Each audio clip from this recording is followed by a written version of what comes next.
Welcome to another video tutorial. In this video, I am going to show you how a seller can deactivate his account in Qixer multi-vendor on-demand service marketplace. Let's jump into the seller dashboard. Scroll down, go to settings. Here it is deactivate account. For deactivate seller account, select a reason for it.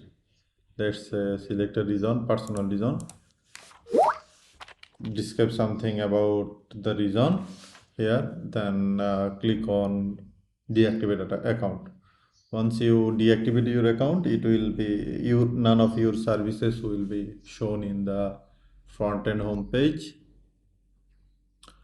and you can re-enable your account anytime by login as a seller. So this is all for this video. See you in next one.